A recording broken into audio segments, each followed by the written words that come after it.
तो जो work done होगा वो कितना होगा, mb cos theta 1 minus cos theta 2, है ना भाई। cos थीटा 1 क्या था, ये कैसे हुआ था याद करो। अगर डाइपोल मेरा ऐसे पड़ा है बच्चे, ऐसे दिख रहा है सबको? Yes sir.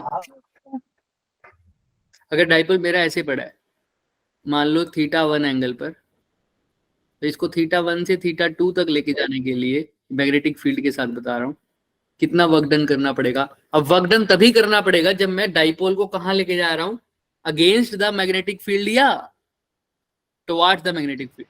Against the magnetic field, क्योंकि टुवार्ड्स द मैग्नेटिक फील्ड तो वो अपने आप जाना ही चाहेगा ना, वो चाहता ही यही है, तभी तो टॉर्क लगती है। तो अगेंस्ट काम करने के लिए मेरे को वर्क डन करना पड़ रहा है, और यही वर्क डन क्या था, work done is equal to minus या plus mb cos theta 1 minus cos theta 2। और यही वर्क डन किसकी फॉर्म में स्टोर हो जाता है, in the form of potential energy, और जिसका फॉर्मूला क्या होता है, माइनस mb cos। क्लियर है क्या सबको?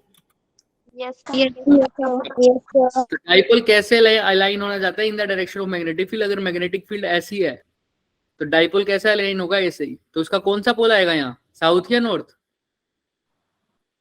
सर कौन सा साइड? यहाँ यहाँ साउथ पोल। क्योंकि south to north magnetic moment होती है, मैग्नेटिक मोमेंट और मैग्नेटिक फील्ड की डायरेक्शन क्या हो गई, बिल्कुल सेम। सेम देखो ना, वो साउथ टू नॉर्थ, और ये एक्सटर्नल मैग्नेटिक फील्ड है, ये मैग्नेट की वजह से नहीं है। ये कैसी है,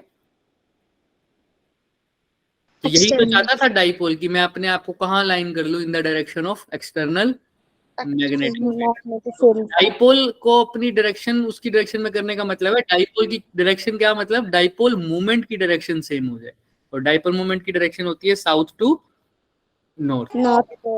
चलो अब एक एक क्वेश्चन पढ़ो अच्छे से और ट्राई करो खुद के हिसाब से। तुम्हें बताओ, ये वाला तो फर्स्ट हमने कर लिया था, पर तुम फिर भी क्या आंसर आना चाहिए था इसका। जब किसी मैग्नेटिक नीडल मतलब डाइपोल बोल दो, उसको हम रख रहे हैं किसमें, एक्सटर्नल मैग्नेटिक फील्ड में, तो इसके ऊपर फोर्स लगेगी, टॉर्क लगेगी, कैसे होगा। सबसे पहले अगर फील्ड यूनिफॉर्म होता है बच्चे, तो फोर्स इसकी मान लो opposite to the magnetic field लगती है। साउथ पोल कैसा बिहेव करता है, जैसे कौन सा चार्ज हो, नेगेटिव चार्ज। और नॉर्थ पोल कैसा बिहेव करता है, जैसे कैसा चार्ज हो, पॉजिटिव चार्ज। और नेगेटिव चार्ज को opposite to the electric field force लगती थी, इसी वजह से साउथ पोल पे भी डायरेक्शन के अपोजिट फोर्स लगेगी इस डायरेक्शन में। उसका फॉर्मूला लिख दो, वहां पर होता है Q multiply by E. Q की जगह यहाँ होता है स्मॉल m, और E की जगह क्या होता है, कैपिटल बी। अच्छा, नॉर्थ पोल पे इस डायरेक्शन पे लगेगी, फॉर्मूला यही रहेगा। देखो दोनों की डायरेक्शन क्या हो गई बच्चे, अपोजिट, लेकिन मैग्नीट्यूड क्या है, सेम है, तो नेट क्या हो गई, जीरो। लेकिन इनका डॉट ये इसको इधर लेके जाना चाहेगा, ये इधर लेना चाहेगा, तो इसकी क्या होगी बच्चे, एक टॉर्क जनरेट होगी। फोर्स तो जीरो है लेकिन टॉर्क जीरो नहीं है। अगर यही फील्ड अब यूनिफॉर्म ना होके क्या होता, नॉन यूनिफॉर्म, फोर्स तो यही लगती, लेकिन यहाँ पर B1 आ जाता, यहाँ पर B2, क्योंकि मैग्नेटिक फील्ड की वैल्यू यहाँ पर कुछ और होगी और यहाँ पर कुछ और होगी, क्योंकि फील्ड अब क्या है, फील्ड अब क्या है बच्चे, नॉन यूनिफॉर्म। तो अभी भी फोर्स तो एक दूसरे से क्या है, बिल्कुल डायरेक्शन इनकी, डायरेक्शन अपोजिट। लेकिन क्या ये अब एक दूसरे को कैंसिल करके जीरो बोल देंगे आंसर? No sir. क्यों क्यों? सर मैग्नेटिक फील्ड है सेम। एम भी मान लो यहाँ पर मैग्नेटिक फील्ड 5 यूनिट है, यहाँ पर 7 यूनिट है, तो यहाँ पर तो आंसर आ जाएगा 5 इंटू एम, यहाँ पर क्या आएगा 7 इंटू एम। तो 7m में से 5m माइनस करने पे जीरो आ रहा है क्या? नो। कुछ ना कुछ वैल्यू आएगी, तो एफ नेट जीरो नहीं है। क्लियर है ना? ये तो मैंने पिछली बार बताया था सबको। बोलो हाँ या ना, किसी को कोई डाउट है तो पूछ सकते हो। पक्का? अगर जिसको फिर भी याद नहीं है वो ऐसे दिमाग में रख ले, दो तरह के फील्ड होते हैं, एक यूनिफॉर्म मैग्नेटिक फील्ड और एक नॉन नॉन यूनिफॉर्म में तो फोर्स नेट क्या होती है बच्चे? 0 0, और टॉर्क नेट 0 नहीं होती। नहीं लेकिन नॉन यूनिफॉर्म में ना तो फोर्स नेट 0 होती है ना torque net 0 torque net. Clear है? वो ऐसा दिमाग में रख सकते। अब इसने मैग्नेटिक नीडल जो कि वो मैग्नेट की तरह ही मान लो, उसको non magnetic uniform magnetic field में रखा है, तो बताओ उसके ऊपर क्या क्या लगेगा? नॉन यूनिफॉर्म मैग्नेटिक फील्ड में रखा है मैग्नेट को, तो बताओ क्या लगेगा उसके ऊपर? Option A, option B, option C, option D, क्या आना चाहिए? Option A option A. Sir force भी 0 नहीं है तो फोर्स भी लगेगी, टॉर्क भी 0 नहीं है तो टॉर्क भी लगेगी। दूसरे ऑप्शन में बोल रखा है टॉर्क नहीं लगेगी, टॉर्क तो लगेगी ही लगेगी। तीसरे में बोल रखा है फोर्स नहीं लगेगी, फोर्स तो लग रही है सर ना। वो चौथे में बोल रहे हैं ना फोर्स ना टॉर्क, तो दोनों ही लग रही है, तो ऑप्शन नंबर क्या आएगा? सिर्फ ए। ए। क्लियर है सबको? थम्स अप कर दो जिसको क्लियर है, और जिसको नहीं क्लियर है वो पूछ लो। चले आगे। यस तो ये बहुत इंपॉर्टेंट चीज है, इसको याद रखना। चलो अब ये क्वेश्चन पढ़ो अच्छे से। फॉर्मूला तुम्हें सबको पता है, हिंट नहीं बाद में दूंगा, पहले खुद ट्राई करो इसको, और हैंड रेस करना जिसका भी हो जाए, अप्रोच समझ में आ जाए, डायग्राम बन जाए, कुछ भी हो जाए, हैंड रेस कर देना, फटाफट करो। क्वेश्चन पढ़ो और समझो। कुछ भी ऐसा नहीं है जो तुमने फॉर्मूले में नहीं पढ़ा हुआ।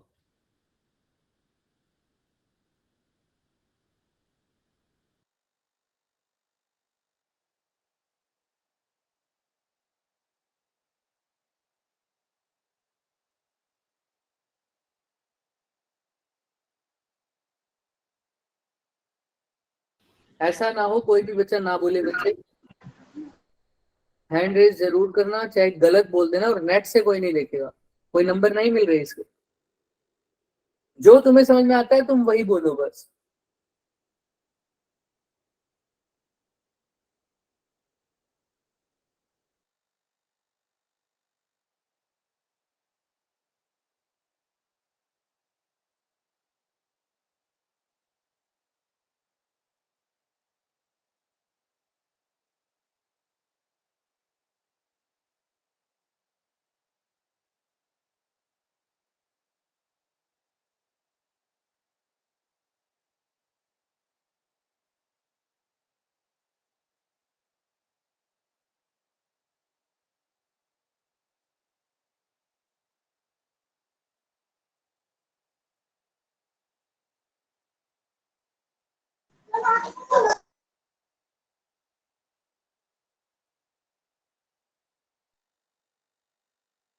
अरे बोलो कोई तो,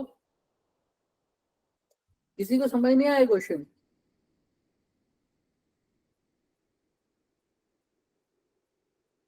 क्या बोल रहा है, क्या निकालना है इसमें? Work done work done. सब अपनी अपनी नोटबुक निकालो, फिर मैं बताता हूँ क्या निकाल ली सबने? Yes sir yes sir. Work done का फॉर्मूला, वर्क डन पूछा है ना, तो वर्क डन का फॉर्मूला क्या होता है डाइपोल के केस में, मैग्नेटिक डाइपोल के case minus M B cos theta to M B cos theta 2 minus cos में? थीटा या 1 इसको ऐसे भी लिख दो, कंफ्यूज मत होके, M B cos theta 1 minus cos theta 2, है ना? थीटा 2 को जगह थीटा 1 लिख दोगे ना बस। M B cos theta 1 minus cos theta 2 लिख दो फटाफट। लिख दिया? Yes sir. तो एम क्या है? कैपिटल एम क्या है? मैग्नेटिक मोमेंट गिवन नहीं है क्या? Yes sir value put yes करो, सर। लिखो एम की जगह 3। अब किसकी वैल्यू पुट करनी है? Magnetic field. Magnetic field. B की वैल्यू गिवन नहीं है क्या? देखो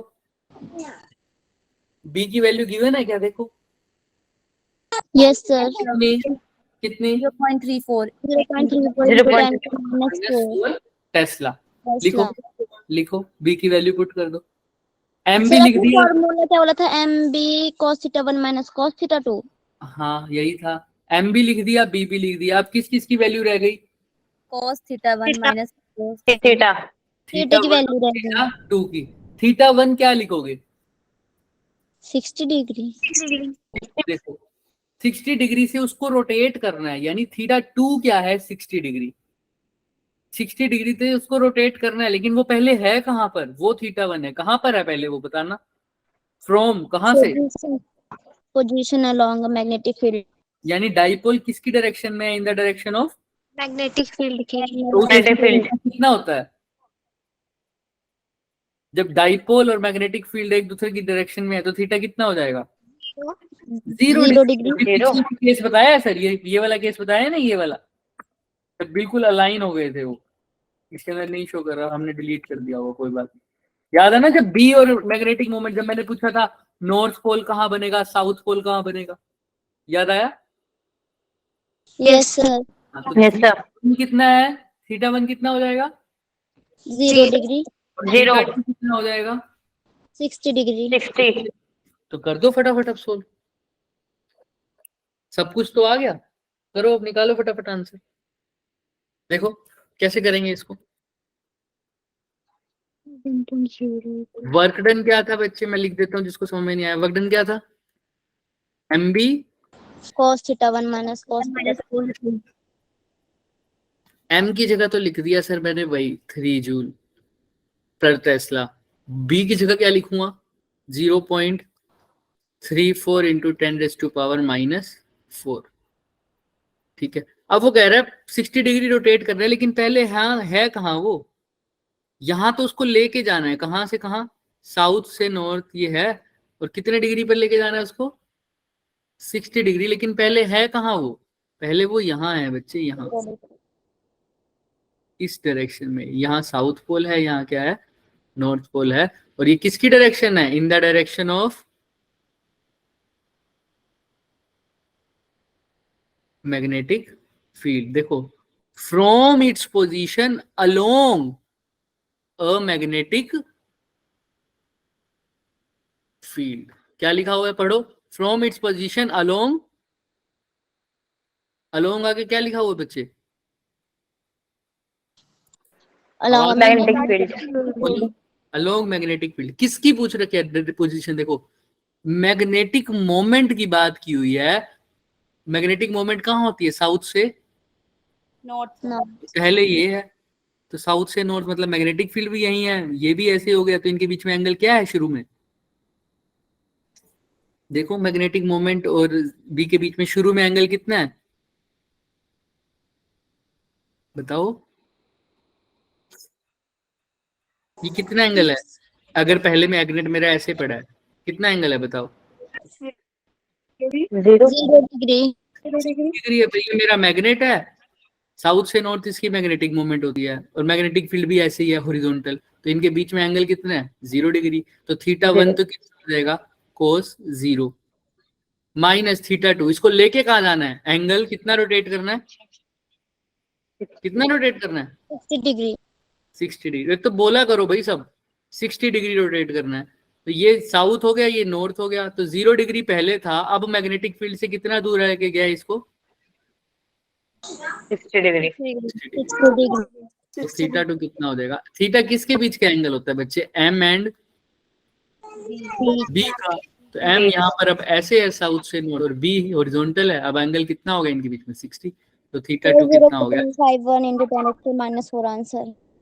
हाँ चेक करते हैं अभी, 3 इंटू 0.34 इंटू 10⁻⁻⁴, cos 0 कितना होता है 1 cos 60 1 by 1/2 1/2. तो 3 इंटू 0.34 इंटू 10⁻⁻⁴, 1 में से हाफ गया, हाफ। ये काट दो, 0 पॉइंट कितना आएगा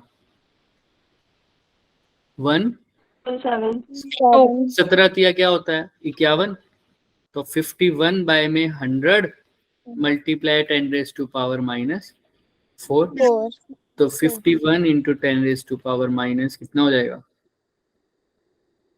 6 है ना, ये 2 ऊपर चला जाएगा माइनस में, तो -4 और -2 कितना हो जाएगा -6, तो इसको आगे सोल्व करो, अगर ये छोटा कर दो 51 की जगह 5.1 कर दिया, तो दूसरी टर्म इसको क्या करना पड़ेगा, बड़ा या छोटा,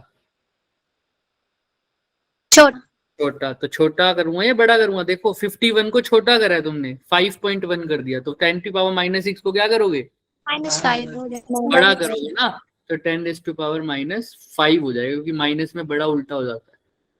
तो आंसर क्या आएगा 5.1 इंटू 10⁻⁵। क्लियर है सबको? क्वेश्चन में किसी को हल्का सा भी डाउट है तो बच्चे पूछ लिया करो और इंटरेक्ट किया करो। जब मैं कह रहा हूं कि जवाब दो, चाहे गलत बोला करो। क्लियर है? चले आगे। Yes, sir. तो देखो यही आंसर आ गया। क्लियर? चलो ये क्वेश्चन पढ़ो। अभी तक किसी को डाउट है पिछले क्वेश्चन में? No, sir. No, sir. चलो अब इस क्वेश्चन को पढ़ो अच्छे से और दिमाग लगाओ और फिर मेरे से बात करना। जिसको हल्का सा भी पता लग जाए, फिगर के बारे में आइडिया हो जाए, बहुत आसान क्वेश्चन है, देखना। हैंड रेस करना फटाफट।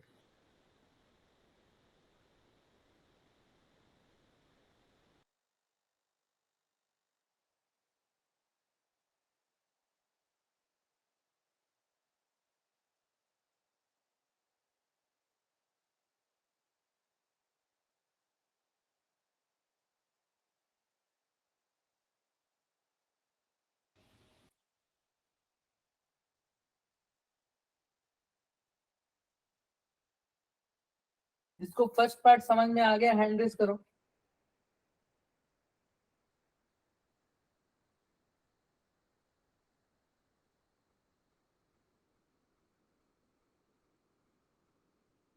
या तो तुम पढ़ नहीं रहे है ना क्वेश्चन को, क्योंकि क्वेश्चन में तो कुछ ही नहीं है। देखो क्वेश्चन पढ़ो और देखो।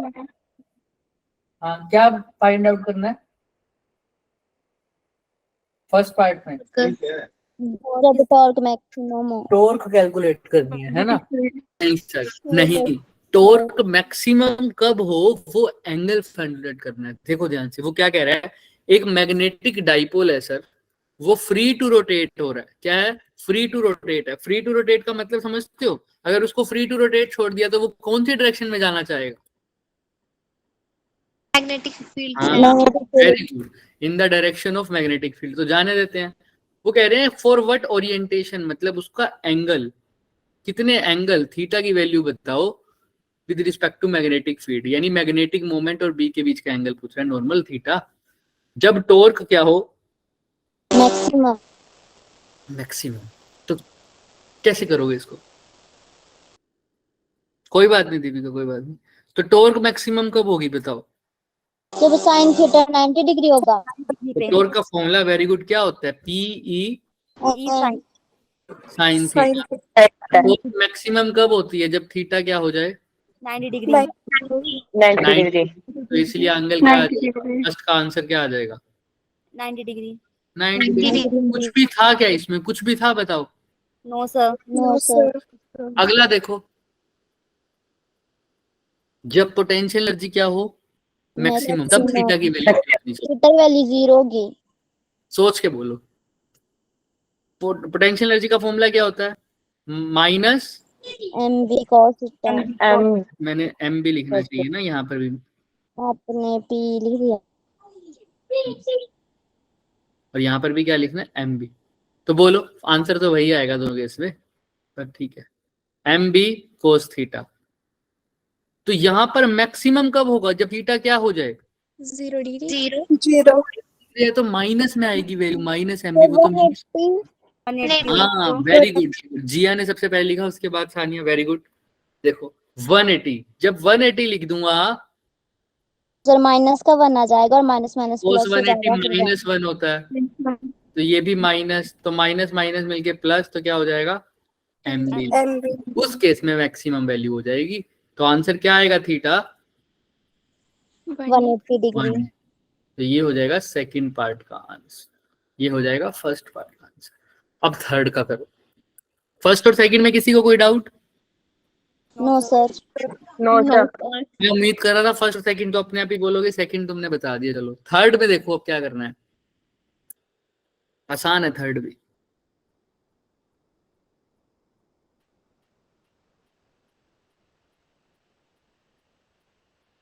थर्ड में देखो क्या बोल रहा है वो करने के लिए। Rate of change of torque with respect to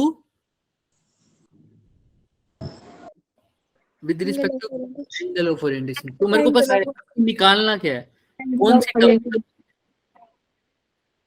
term बताओ। जब किसी चीज का रेट निकालना होता है तो क्या करते हैं उसका? Integrate integrate differentiation. तो किसका निकालना है रेट? टॉर्क का, रेट ऑफ टॉर्क किसके रिस्पेक्ट में?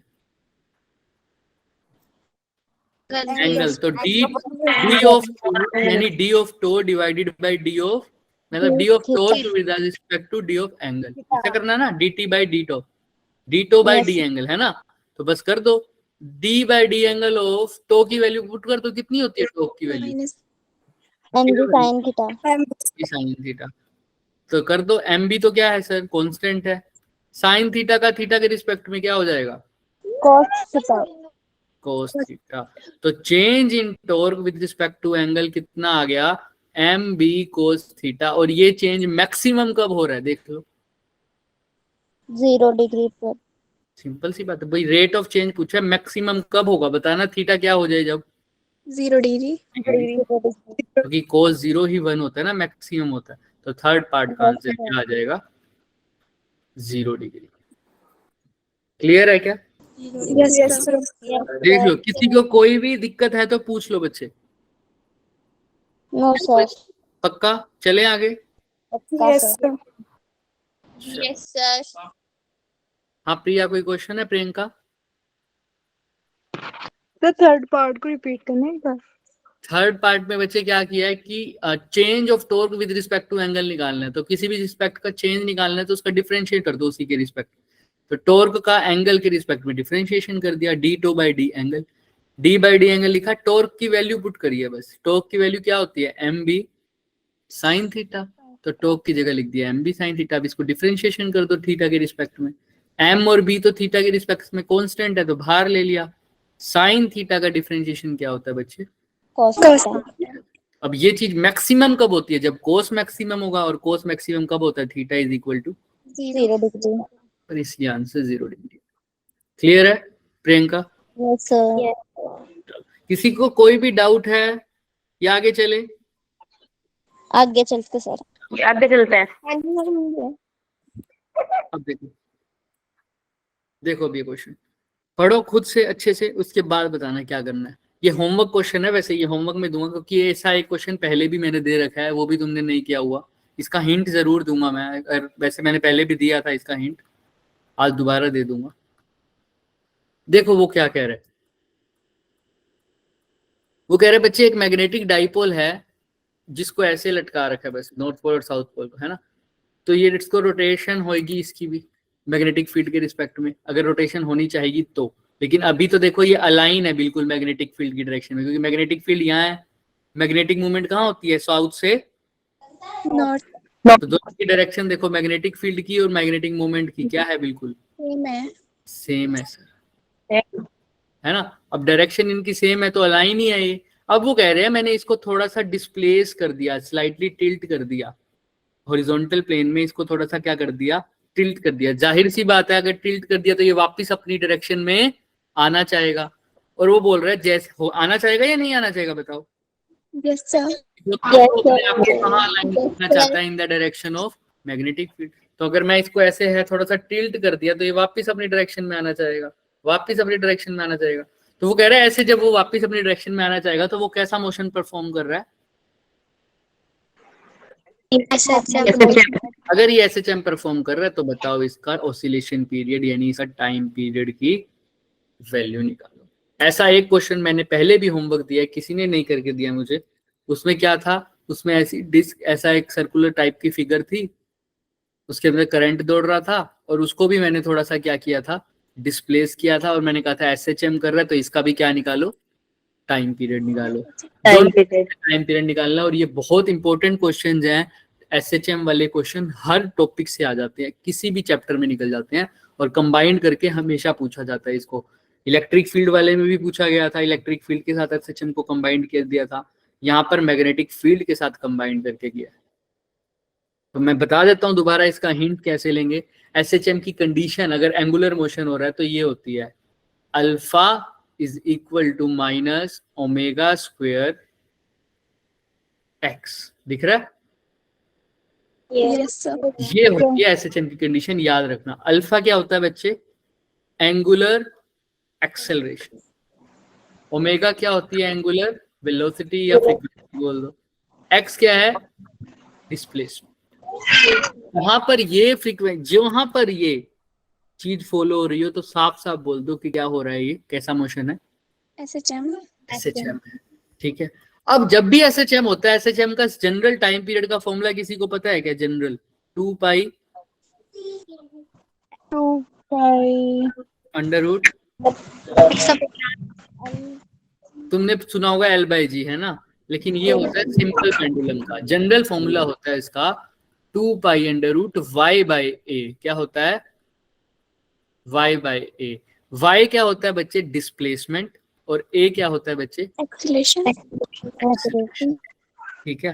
तो जनरल फॉर्मूला यही लगेगा। उस केस में डिस्प्लेसमेंट एल की बात करते थे हम, एक्सेलरेशन जी हो जाता था, तो वैसे करेंगे। लेकिन अभी देखना वाई डिस्प्लेसमेंट है, लेकिन इस केस में डिस्प्लेसमेंट कितनी है? थीटा। क्योंकि अब थीटा एंगल अगर मैं चेंज कर रहा हूं तो थीटा लिख दो। एक्सेलरेशन कितनी है? एंगुलर एक्सेलरेशन है, तो एंगुलर एक्सेलरेशन कितनी है? Alpha. अल्फा। तो जब तुम थीटा की वैल्यू पुट करोगे, अल्फा की वैल्यू पुट करोगे, सब कुछ, तो इसमें आंसर आ जाएगा तुम्हारा टाइम पीरियड का, एसएचएम का। एक और फॉर्मूला लर्न कर लो, 2 पाई बाय ओमेगा। ये हमेशा आएगा तुम्हारा, ये सारे स्टैंडर्ड फॉर्मूले हैं एसएचएम में। टी इज इक्वल टू क्या आएगा बच्चे? 2 पाई बाय ओमेगा। इसको भी चाहे बीच हटा सकते हो तुम, कोई दिक्कत नहीं है, सीधा यही यूज कर लो। T is equal to 2 pi by omega. ये है तुम्हारा एसएचएम का फॉर्मूला जनरल टाइम पीरियड का, जब एंगुलर एक्सेलरेशन हो रही हो तो क्या लिखोगे? Time period 2 pi by omega. ये तो इस केस में आया वैसे हमारा। हाँ, जो जनरल फॉर्मूला है वो यही रहेगा, वाई बाय ए। इस केस में जब हम पुट करेंगे वैल्यू, तो मैंने तुमको बता दिया इस फॉर्म में आ जाएगा आंसर। बट इसको कैसे निकालोगे? 2 पाई की जगह तो 2 पाई लिखोगे, ओमेगा कैसे निकालोगे? इसने तो टाइम पीरियड ही पूछा है, टाइम पीरियड के लिए क्या लिखना पड़ेगा? 2 पाई बाय ओमेगा लिख दिया मान लो। हालांकि थीटा बाय ओमेगा लिखना पड़ेगा, थीटा बाय अल्फा लिखना पड़ेगा, थीटा बाय अल्फा, याद है ना? इस वजह से हो जाएगा ये। बट 2 पाई बाय ओमेगा लिख दिया मान लो, सोल्व करके आ गया, तो ओमेगा कैसे निकालोगे? फिर मैं बोल रहा हूं, इसने एसएचएम दे रखा है कंडीशन, तो एसएचएम की कंडीशन हमको पता है, alpha is equal to minus omega square. Time period का फॉर्मूला लिख दिया। अब टाइम पीरियड के लिए ओमेगा चाहिए, ओमेगा कैसे निकालो? तभी तो हमको मैग्नेटिक फील्ड का यूज करना है। सर एक और फॉर्मूला पता है, याद रखना, जैसे F is equal to M A होता है ना, वैसे एफ की जगह लिख दो टॉर्क, मास की जगह लिख दो इनर्शिया, मोमेंट ऑफ इनर्शिया, ए की जगह लिख दो अल्फा। ये रोटेशनल में इक्वेशन बनती है मोशन की। फोर्स का काम कौन करता है? टॉर्क। मास का काम कौन करता है? इनर्शिया। और एक्सेलरेशन का काम कौन करता है? अल्फा। तो यहाँ पर टॉर्क किसके इक्वल आ गया? आई अल्फा के लिए। लेकिन तुम्हें टॉर्क का फॉर्मूला एक और भी तो पता है, आई अल्फा तो है ही, एक और भी तो अभी पता है मैग्नेटिक फील्ड की फॉर्म में क्या होता है? M B sine theta. अगर स्लाइटली टिल्ट किया है तो एंगल बहुत छोटा है, तो साइन थीटा लगभग लगभग किसके इक्वल हो जाता है? स्मॉल में थीटा के इक्वल हो जाता है। तो आई अल्फा किसके इक्वल हो गया? एम बी साइन थीटा लिख दो सिंपल, थीटा, क्योंकि साइन थीटा लगभग लगभग किसके इक्वल है? थीटा के इक्वल है, क्योंकि स्लाइट। तो अब यहां से देखो, I alpha is equal to M B theta. I की वैल्यू पुट करना, एम की वैल्यू पुट करना, बी की, थीटा तो है ही, अल्फा की वैल्यू नहीं आ जाएगी क्या फिर? Yes, sir. Yes sir. Alpha की वैल्यू को यहाँ पुट करके ओमेगा की वैल्यू नहीं आ सकती? बोलो हाँ या ना। Yes, sir. Yes sir. Omega यहाँ पुट करते ही किसका टाइम क्या आ जाएगा? Time period. टाइम पीरियड आ जाएगा। अगर यहाँ पुट नहीं करनी ओमेगा की वैल्यू, तो सिंपल उसमें भी कर सकते हो, T is equal to 2 pi under root, Y की जगह क्या लिखा था? थीटा, और ए की जगह क्या लिखा था? अल्फा। रहने दो, अल्फा की वैल्यू तुम यहां से निकाल के यहाँ पुट कर दो। फॉर एग्जाम्पल, मैं एग्जाम्पल के लिए लिख रहा हूँ, थीटा को थीटा रहने दिया, अल्फा की जगह यहाँ पर क्या लिख सकते हो? M B theta by I. तो M B theta by I, I divide के भी डिवाइड में है तो कहाँ चला जाएगा? Into में. ऊपर। थीटा से थीटा गया, तो देखो फॉर्मूला क्या आ गया? I upon MB. M B. बस मोमेंट ऑफ इनर्शिया की वैल्यू गिवन, मतलब निकाल लो, आंसर आ जाएगा तुम्हारा। बट अब मोमेंट ऑफ इनर्शिया की वैल्यू क्या पुट करोगे, सारा खेल यही है। समझ में आ रहा है मैंने क्या किया है? तुमने ये t इज इक्वल टू 2π/ω नहीं लिखना, ये हर केस में नहीं आएगा। अभी के लिए मान के चलो ऐसा, अगर तुम अभी लर्न कर लोगे ना तो आगे कंफ्यूज आ जाएगा। हालांकि मोस्ट ऑफ द केसेस में आता है, लेकिन अभी छोड़ दो, तुम यही फॉर्मूला लर्न कर लो। y/a, y कौन सी यूनिट है बच्चे? डिस्प्लेसमेंट की। a किसकी यूनिट है? Acceleration. एक्सेलरेशन की। तुमने ये वैल्यू पुट करी θ/α, अल्फा की वैल्यू तुमने टॉर्क वाले फॉर्मूले से निकाली, तो तुम्हारा आंसर आ गया 2π√I/mb। MB। क्लियर है? ऐसे तुमने निकालना है, होमवर्क है ये सिर्फ। ठीक है, अब देखो यहाँ पर mb आ रहा है ना नीचे, हमारा क्या है? 2π√I/mb। MB। और यहाँ पर इन्होंने I की वैल्यू ही क्या पुट करी है बच्चे? ml²/12। और बाकी सब वैसे का वैसे। देखो आ गई क्या आंसर हमारा? Yes sir. बस किसकी वैल्यू नहीं पता थी? Inertia की। आई की। यही तुमको पता करके आनी है, क्योंकि इनर्शिया की सिर्फ एक वैल्यू नहीं होती। Moment of inertia her axis of rotation के अबाउट अलग अलग होता है। बीच वाली एक्सिस के अराउंड अलग होगा, रोड का अलग होगा, रोड का इस एक्सिस के अबाउट अलग होगा, इस एक्सिस के अबाउट अलग होगा, इस एक्सिस के अबाउट अलग होगा। तुमने कौन सी एक्सिस के अबाउट देखना है, कब, यही तुमको पता करके आना है। आई कैसे देखोगे? वैल्यू लर्न करनी बहुत आसान है, ml²/4 होती है या ml²/12 होती है। क्योंकि मोमेंट ऑफ इनर्शिया बच्चे रोटेशन चैप्टर में अगर तुमने 11th में पढ़ा है तो इसकी वैल्यूज अलग होती हैं, एक्सिस ऑफ रोटेशन पे डिपेंड करता है। ये किस पे डिपेंड करता है? इसका जो जनरल फॉर्मूला होता है वो होता है mr², और r क्या होता है? Distance from the axis of rotation की बात होती है। ये सेंटर ऑफ मास की अभी मैं बात नहीं कर रहा, एक्सिस ऑफ रोटेशन मानो। तो एक्सिस ऑफ रोटेशन पे डिपेंड करता है। अगर एक्सिस ऑफ रोटेशन, इसकी एक्सिस ऑफ रोटेशन मतलब जिसके अबाउट ये घूम रहा है, अभी ये ऐसे घूम रहा है मान लो, तो इसकी एक्सिस ऑफ रोटेशन है ये। अगर ये ऐसे घूम रहा है तो इसकी एक्सिस ऑफ रोटेशन है ये वाली, इस लाइन के अबाउट घूम रहा है ऐसे। और ऐसे घूम रहा है तो ये वाली है। तो ये डिपेंड करता है सर एक्सिस ऑफ रोटेशन पर। ठीक है, इसीलिए Yes sir. तो तुमको बस आई की वैल्यू देखनी है। वैसे तुम्हें फॉर्मूला मैंने बता दिया। इसका अप्रोच क्या है सर? सिंपल, तुम्हें फॉर्मूला एक लर्न करना है एक्सएचएम के लिए, t is equal to 2π√y/a। यहाँ पर y था थीटा, a था अल्फा। अल्फा के लिए तुमने फॉर्मूला यूज किया टॉर्क वाला, torque is equal to I alpha. और वैसे तुम्हें पता है टॉर्क क्या होती है इस केस में? mb। Sin theta. sin theta. यहाँ से तुमने अल्फा की वैल्यू निकाली। साइन थीटा क्यों नहीं? थीटा के इक्वल है, क्योंकि बहुत स्मॉल डिस्प्लेसमेंट की है, तो साइन थीटा थीटा लिख दिया। अल्फा की वैल्यू क्या आ गई? mb θ/i। आई। अल्फा की वैल्यू यहाँ पुट कर दी, बस 2π, थीटा की जगह थीटा लिखा, mb θ/i। डिवाइड में तो ऊपर चला जाएगा, थीटा से थीटा कट गया, तो मेरा आंसर क्या आ गया? 2π√i/। MB. बस i की वैल्यू ml²/12 लिखनी है इस केस में, तो आंसर आ गया। बट इस क्वेश्चन को तो मैं सीधा बता सकता था कि i की वैल्यू ml²/12 लिख दो इस एक्सिस के अबाउट, बट तुमको देख के आना है, क्योंकि हर बार ये रोड नहीं होगी। रोड का होता है ml²/12, वो भी एक पर्टिकुलर एक्सिस के अबाउट। कभी वो सर्कुलर फिगर दे देगी, है ना, जैसे मैंने तुम्हें होमवर्क में दिया था। होमवर्क में कैसे फिगर दे रखा था पहले वाले में? Circular figure. उस केस में सर्कल वाला, रिंग वाला या डिस्क वाला कौन सा यूज करोगे? तो ये डिपेंड करता है, यही तुमको देख के आना है, क्योंकि एक बार अगर तुमने देख लिया तो हर बार का काम तुम्हारा फिक्स हो जाएगा, आराम से कर लो। तो देख के आओगे कि अब इनर्शिया कैसे निकालेंगे, सब देख के आएंगे, Yes. Yes Yes sir. sir. है ना। सब देख के आना अच्छे से। हिंट मैंने दे दिया इस क्वेश्चन का, इससे ज्यादा हिंट नहीं मिल सकता इसका। क्वेश्चन पूरा ही हो गया ये, बस तुमको एक काम दिया मैंने, क्या निकाल के लाना? Inertia. Moment of inertia. Moment of inertia कब और कैसे, कब और क्या, है ना, है ना, कब क्या फॉर्मूला लगेगा उसका, यही फॉर्मूला है बच्चे, यही होमवर्क है बच्चे। मोमेंट ऑफ इनर्शिया इस केस में कैसे निकालना है, कहाँ पे, किस एक्सिस के अबाउट निकालना है, कैसे पता लगेगा। तुमको बस देखना है एक्सिस ऑफ रोटेशन क्या होता है, ये समझ गए तो समझ में आ जाएगा। देख के आना, ठीक है। Yes sir. अब नेक्स्ट होमवर्क क्वेश्चन एक और था, ये वाला होमवर्क क्वेश्चन सही मैंने पहले ही बता दिया गया। अच्छा, ये लिखा ही हुआ है, देख लोगे तुम? चलो कोई बात नहीं, मैं बताता हूँ इसके अंदर। बच्चे एक क्या बोल रहा है ये, एक चार्ज पार्टिकल है बच्चे क्यू, वो रोटेट कर रहा है किसमें, सर्कुलर ऑर्बिट में। किसमें रोटेट कर रहा है बच्चे, सर्कुलर। Circular orbit. तो तुमने क्या बताना है, इसकी रेशो बतानी है। किसकी रेशो, मैग्नेटिक मोमेंट की, और किसकी,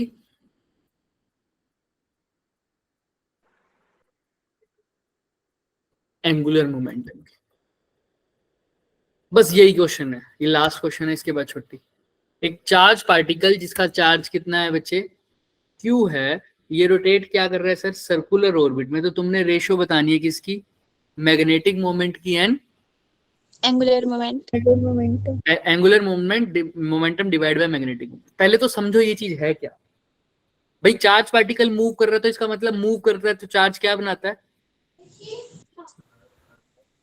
चार्ज के मूव से क्या बनता है, इलेक्ट्रिक फील्ड। करंट बनता है। अब करंट के कारण क्या बनती है, मैग्नेटिक फील्ड। मतलब एक करंट कैरिंग लूप है, ये कैसा बिहेव करेगा एक, अगर इसको मैं मैग्नेटिक फील्ड में रख दूं, देखो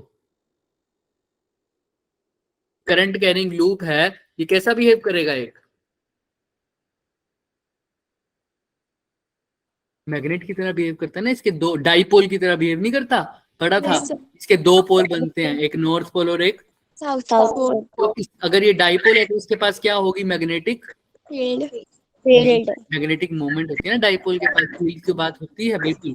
लेकिन डाइपोल है तो नॉर्थ पोल और साउथ पोल है, तो डाइपोल है तो डाइपोल की क्या होगी, ये कुछ डाइपोल मोमेंट, एक वो हो गई मैग्नेटिक मोमेंट। अब जब मूव कर रहे हैं तो उसके पास कुछ मोमेंटम होता है, एंगुलर मोमेंटम, तो वो भी होता है। इन दोनों की रेशो बतानी है। तुम्हें गिवन क्या है, तुम्हें गिवन है बच्चे, देखो क्वेश्चन में क्या गिवन है, चार्ज गिवन है, रेडियस गिवन है, एंगुलर वेलोसिटी गिवन है और मास गिवन है। क्या, चार्ज, उसका मास और उसकी एंगुलर वेलोसिटी, रेडियस, और बस इतना ही गिवन है, यही गिवन है ना। हाँ बताओ ये चीज क्या है बच्चे, तुम्हें सब कुछ अब बताओ मेरे को कैसे करोगे इसको। सबसे पहले तो फॉर्मूला लिख डालो। किस किस का फॉर्मूला लिखना है पहले तो, मैग्नेटिक मोमेंट का। फॉर्मूला क्या होता है बताना, तुमको पता है। मैग्नेटिक मोमेंट को कैपिटल एम से लिखते हैं, तो क्या होता है, m into 2l। m into 2l होता है, वो मैग्नेट के लिए होता है। एक करंट कैरिंग लूप के लिए भी बताया था, क्या होता है, दो फॉर्मूले थे ना, एक तो होता है m into 2l, very good, दूसरा भी तो होता है I की फॉर्म में, m into I। n I, साथ में क्या था, A। a। n अगर नंबर ऑफ लूप्स के बारे में बात नहीं कर रही तो सिर्फ I इंटू में I। ये हो गया किसका फॉर्मूला, मैग्नेटिक मोमेंट का। दूसरा किसका फॉर्मूला लिखना है, एंगुलर मोमेंट। L से, उसका फॉर्मूला पता है क्या किसी को, MVR। वेरी गुड, MVR, मास वेलोसिटी डिस्टेंस बोल दो या रेडियस बोल दो, फिलहाल MVR, मास वेलोसिटी और रेडियस। ठीक है, क्लियर है। हाँ यस अब देखो ध्यान से, जो Yes, चीजें sir. तुम्हें क्वेश्चन में गिवन है तुम्हें उसी की फॉर्म में कन्वर्ट करना है। पहले एंगुलर मोमेंटम को देखते हैं। मास गिवन है क्या, yes sir. v Yes, given है sir. क्या, v यस सर। देखो Yes. कहाँ गिवन है, गिवन है नहीं, No, तो sir. मास तो v की जगह क्या लिखना पड़ेगा, इनको इसमें कन्वर्ट करना पड़ेगा। v तो नहीं गिवन, एंगुलर स्पीड गिवन है। क्या v और ओमेगा के बीच में कोई रिलेशन होता है, 11th में पढ़ा होगा v और ओमेगा के बीच में रिलेशन, बहुत वो फेमस रिलेशन है, v is equal to r omega square. तो Omega v की square. जगह क्या लिख दूं बच्चे, r ओमेगा नहीं लिख सकता क्या, बोलो। yes। Yes sir. Yes, sir. आप में क्या है, मल्टीप्लाई बाय आर। r, तो ये क्या R. बन गया बताओ। MR square omega. Omega. ठीक है, खुद से ट्राई किया करो। अगर मैं देखो जब तक मैं बता के जा रहा हूँ ना क्वेश्चन तुम्हें, तो ऐसा समझो तुम्हारा नुकसान हो रहा है। जब तक खुद से गलत भी बोलोगे ना तब भी सही होगा, तुम्हारा फायदा हो रहा है समझो। लेकिन अगर चुप बैठोगे सिर्फ मेरा वेट करोगे तो तुम्हारा नुकसान हो रहा है। मैं तो करके चला जाऊंगा, मैंने तो 3 बैचों में यही पढ़ाना है। समझ में आ रही है बात। क्या बोल रहा हूँ मैं? Yes, sir. मेरे को तो प्रैक्टिस हो जाएगी बोलने की, तुमको बोलना है ना, तो तुम बोल के दो। अब देखो, मेरा एल के फॉर्मूले में कुछ भी ऐसा है जो गिवन ना हो? एम गिवन है क्या? M Yes, sir. R given है क्या? आर, हाँ सर। Yes, ओमेगा Yes, क्या sir. है? Omega, yes. हाँ। Yes. अब इसमें देखते हैं, ये तो हो गया एंगुलर मोमेंटम। मैग्नेटिक मोमेंट का बताओ, आई गिवन है क्या? No, sir. No, sir. तो आई को पहले जो गिवन है उसमें बदलो। किस में बदल सकते हो आई को? जो गिवन है उसमें से आई को क्या लिखूं ऐसा मैं गिवन चीजों में से? करंट को कैसे लिख सकता हूँ? हाँ, क्यू आगे, Q upon T, very good, Q upon T लिख दो। साथ में क्या है? ए क्या होता है sir? Area vector. Area. Area. तो एरिया को एक बार एरिया ही लिखो, बताऊंगा फिर। अच्छा, क्यू को क्यू लिख दिया, लेकिन टी को तो नहीं पता। टी गिवन है क्या? No, sir. लेकिन मैंने अभी एक रिलेशन बताया है तुम्हें टी का, पिछली बार भी, ओमेगा की टर्म्स में। Yes, sir. T is equal to 2 pi. Pi omega. Pi omega. तो टी का फॉर्मूला क्या हो जाएगा? 2 पाई बाय ओमेगा। तो टी की जगह क्या लिख दो बच्चे? 2 2 pi divide by omega. Divide के भी डिवाइड में है तो कहाँ चला जाएगा? Into में. अब आ गया ए क्या है? ए क्या है? area. एरिया। Area. एरिया को कैसे लिखूं बताओ गिवन टर्म्स में? सारा कुछ देखो बोर्ड पे क्या क्या गिवन है, कैसे घूम रहा है वो, क्या है एरिया, क्या लिख सकता हूँ? Sir, circle वेरी घूम रहा good Shivani, very good. Circular orbit है ना, तो सर्कुलर ऑर्बिट का एरिया क्या होता है? pi r square. पाई Pi स्क्वायर, क्योंकि आर तो गिवन ही है। तो अब पाई से पाई गया, तो बताओ मैग्नेटिक मोमेंट का फॉर्मूला क्या बन गया? Q omega upon Q omega. 2 multiply by R. r square. मैं यहाँ लिख देता हूँ, एम का फॉर्मूला बन गया Q omega R square by 2। अब एल बाय एम की रेशियो ही तो पूछी थी, दोनों को डिवाइड कर दो फटाफट। एल बाय एम को डिवाइड करना, एल का क्या है ऊपर? M R square by omega, नीचे एम का क्या आएगा? Q Q omega omega R square divided by क्या है? 2। 2. तो वो 2 ऊपर चला जाएगा। Yes, sir. आर स्क्वायर से आर स्क्वायर कट गया, ओमेगा से ओमेगा कट गया, एम बाय 2m बाय क्या आ गया? L by M 2 M by Q. Q. और m बाय एल पूछा जाए तो क्या लगेगा? Q upon 2m. Q upon 2m. तो क्या रेशियो किसके इक्वल आ गई? चार्ज अपॉन मास, है ना, मल्टीप्लाई बाय डिवाइड बाय क्या है साथ में? 2 भी है। देख लो, किसी को कोई दिक्कत? मैंने क्या अप्रोच लगाई है, मैंने फॉर्मूले लिख दिए और फॉर्मूले को उसमें कन्वर्ट किया जो चीज मेरे को क्या थी सर? Given. गिवन। किसी को कोई डाउट है इसमें? तो ये क्वेश्चन था, तो बताओ हमारा m बाय एल क्या आया बच्चे? यही आया, q बाय 2m. तो किस किस पे डिपेंड कर रहा है? ए ऑप्शन आएगा, बी आएगा, सी आएगा या डी आएगा? ए बी सी या डी? किस किस पे डिपेंड कर रही है रेशियो? Q और m पर चार्ज और मास ऑप्शन नंबर क्या है? C. ऑप्शन सी लगा दो। क्लियर है क्या? Yes, sir. Yes. इसका रिजल्ट याद रख लो, बहुत इंपॉर्टेंट है। अगर एक चार्ज पार्टिकल घूम रहा है Q, तो इसका m by L magnetic moment to the angular momentum की रेशियो क्या आती है? Q by 2m. और तुम्हें पता है Q बाय m क्या होता है? चार्ज बाय मास की रेशियो। जो कहाँ पढ़ी थी? कहाँ पढ़ी थी? साइक्लोट्रॉन में पढ़ा था, याद है? Charge by mass, Yes, sir. Specific charge बोलते हैं। क्या बोलते हैं? Specific charge. अगर किसी भी पार्टिकल को, जो चार्ज पार्टिकल अगर एक सर्कुलर ऑर्बिट में घूम रहा है, इसकी m बाय एल रेशियो निकालनी है, तो कुछ मत करो, उस चार्ज पार्टिकल का चार्ज बाय मास रेशियो को 2 से क्या कर दो? Divide. डिवाइड। Divide. ये रिजल्ट याद करने लायक है। अगर कोई भी चार्ज पार्टिकल सर्कुलर ऑर्बिट में घूम रहा है, उसकी मोमेंट मैग्नेटिक मोमेंट और एंगुलर मोमेंटम की रेशियो अगर कैलकुलेट करनी है, तो उसका स्पेसिफिक चार्ज को 2 से क्या कर दो? Divide. स्पेसिफिक चार्ज मतलब चार्ज बाय मास। और इसको प्रूफ कर लिया हमने। क्लियर है क्या? Yes, sir. किसी को कोई भी डाउट है इसमें तो वो पूछ सकता है। आज के लिए इतना ही करेंगे। अब ये हमारा बार मैग्नेट का कंसेप्ट खत्म हो चुका है। नेक्स्ट क्लास में हम क्या करेंगे बच्चे, मैग्नेटिक प्रॉपर्टीज देखेंगे। तुमने पढ़ा होगा magnetic field, sorry paramagnetic, ferromagnetism, ये सब पढ़ा होगा ना। जैसे सर पिछली स्लाइड निकाल दो। Yes. पैरामैग्नेटिज्म, डायामैग्नेटिज्म, इन सब के बारे में बात करेंगे। और बात करेंगे कि मैग्नेटिक इंटेंसिटी क्या होता है, इंटेंसिटी ऑफ मैग्नेटाइजेशन क्या होता है। बच्चे बहुत कंफ्यूज होते हैं इसमें, HI ये सब क्या होता है। ठीक है, अर्थ मैग्नेटिज्म हमारे को टाइम मिलेगा तब हम आगे देखेंगे इसमें। ठीक है, ओके। किसी को कोई डाउट है इसमें? लास्ट Sir, टाइम दो बच्चे स्लाइड भाग जाते हैं, बच्चे भाग जाते हैं। क्या कह रहे हो? पीछे करना, 2 स्लाइड, ये एक और बार। हाँ हाँ सर, ये बताओ, मेरी ना क्लास लेफ्ट हो गई थी, नेटवर्क ही नहीं चल रहा था। क्या बताऊं इसमें? इसमें तुमको क्या चलो, मेरे को होमवर्क क्या दिया है? होमवर्क क्या दिया है ये पूछा है? इससे मेरे को पूरा क्वेश्चन ही समझ गया, आपने करवाया क्या? इसके अंदर मैंने सिर्फ ये बोला है कि बच्चे SHM हो रहा है तो SHM का फॉर्मूला क्या होता है टाइम पीरियड का, वो यहाँ ऐसे निकलता है, T = 2π√y/a। y क्या होती है? डिस्प्लेसमेंट। a क्या होता है? एरिया। एक्सेलरेशन।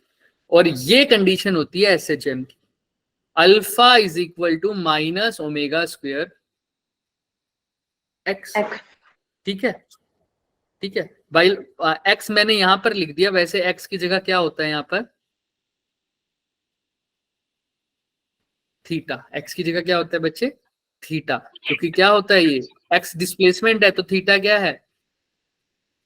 Angular displacement. क्योंकि अगर x कब लिखता है यहाँ पर? जब अल्फा की जगह क्या होता? सिंपल a होता बच्चे, है ना। जब x लीनियर एक्सेलरेशन ले रहा हूं तो डिस्प्लेसमेंट भी लीनियर लूंगा, a की जगह x लूंगा।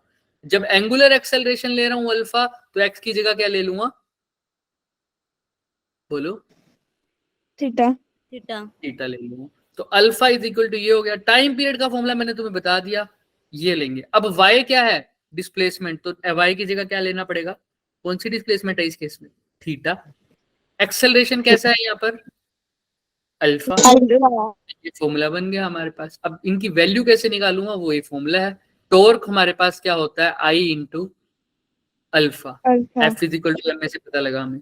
टॉर्क का एक फॉर्मूला तुमने निकाल रखा I अल्फा, दूसरा फॉर्मूला तुम्हें पता है क्या होता है? MB sin theta. को मैंने थीटा क्यों लिखा? क्योंकि बहुत स्लाइटली टिल्ट किया है तो sin थीटा बहुत छोटा है, उसको थीटा के इक्वल रख सकता हूँ। तो T = 2π√L/g। ठीक है, तो L/g हो जाए। टाइम पीरियड का फॉर्मूला, सॉरी ये तो छोड़ो ना, ये तो बाद की बात है, अभी तो हम इसको बात ही नहीं कर रहे ना। तो I अल्फा किसके इक्वल हो गया? MB थीटा के। और टाइम पीरियड का फॉर्मूला क्या था? 2π थीटा बाय क्या? अल्फा। तो यहां से अल्फा की वैल्यू निकाल लो, कितनी आ रही है? MB theta by I। वही मैंने पुट कर दी। तो मेरे पास टाइम पीरियड का फॉर्मूला क्या आ गया बच्चे? 2πi/MB का √, 2πi/MB का √। किसकी वैल्यू पुट करी है यहाँ पर? अल्फा की। बस इसमें अल्फा की वैल्यू पुट करी है। और आई की वैल्यू क्या पुट करनी है? यही तुम्हारा होमवर्क है। इस केस में जैसे पुट तो की हुई है, आई की वैल्यू mL²/12। बट तुमने पता करना है कि हर केस में क्या वैल्यूज पुट करेंगे। एक बार समझ लोगे तो अगली बार क्लियर हो जाएगा। ठीक है बच्चे? Yes sir. आज के लिए इतना ही करेंगे, उसके बाद हम देखेंगे क्या होगा। इन्होंने कैसे की, यही तो तुमको पता करना है। इन्होंने तो बस एक एक्सिस ऑफ रोटेशन लिया। तुम रोड का मोमेंट ऑफ इनर्शिया देखोगे ना, तुम्हें पता लगेगा। जब कैलकुलेट करते तो यही आता है, mL²/12। लेकिन किस एक्सिस के अबाउट होता है ये देखो तुम। और वो एक्सिस कैसे देखते हैं, कब कौन सी एक्सिस ऑफ रोटेशन होती है, कब एक्सिस ऑफ रोटेशन बीच की होगी, कब साइड वाली होगी, वो देखना पड़ेगा तुम्हें। यही मैं चाहता हूँ एक बार देख के आओ। ठीक है? यस 11th का मोमेंट ऑफ इनर्शिया पढ़ना, जाके पता लग जाएगा। अच्छे से पढ़ के आना। ठीक है? ओके बच्चे, होमवर्क आज के क्वेश्चन नहीं लिए बताओगे आप? क्या कह रहे हो? होमवर्क क्वेश्चन नहीं बताओगे आप वो वाले?